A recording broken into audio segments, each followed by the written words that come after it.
Pakistan national party अवामी के मरकजी senior नायब सदर और साबिक सूबाई निगरान वजीर मीर गफूर अहमद बिजंजो ने पार्टी सेक्रेटेरिएट में पुरहुजूम प्रेस कॉन्फ्रेंस से खिताब करते हुए कहा कि नेशनल पार्टी के सरबराह डॉक्टर मालिक बलोच गुज़श्ता रोज अफसर के प्रोग्राम में रेकोडेक का रोना रो रहे हैं, लेकिन वो खुद 2013 के इलेक्शन में एस्टेब्लिशमेंट के जरिए धांधली करके इक्तदार में आया था।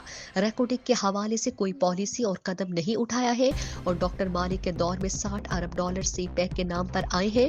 गवादर समेत मकरान में कोई रकम खर्च नहीं हुई। सारी रकम नवाज शरीफ और शहबाज शरीफ ने सुबह पंजाब में खर्च की।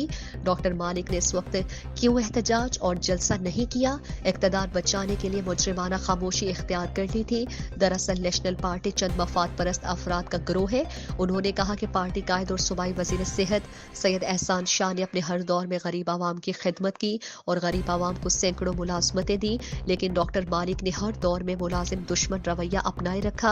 उन्होंने कहा कि तुरबत का अस्पताल गरीब आवाम की सहूलत के लिए है, इसलिए तमाम सहूलियात मैसर करके बेहतरीन और मिसाली टीचिंग अस्पताल बनाएंगे। उन्होंने कहा कि रेकोडेक और साहिल वसाइल का तहफ़्फ़ुज़ हमारी जिम्मेदारी है। सैयद एहसान शाह की क़यादत में रेकोडेक साहिल वसाइल का भरपूर दिफा करेंगे। इस मौके पर पार्टी के मरकजी रहनुमाओं खान मोहम्मद जान, सादिक ताजिर, काजी नूर अहमद, गफूर अहमद कटोर और दीगर रहनुमा और कारकुनान मौजूद थे।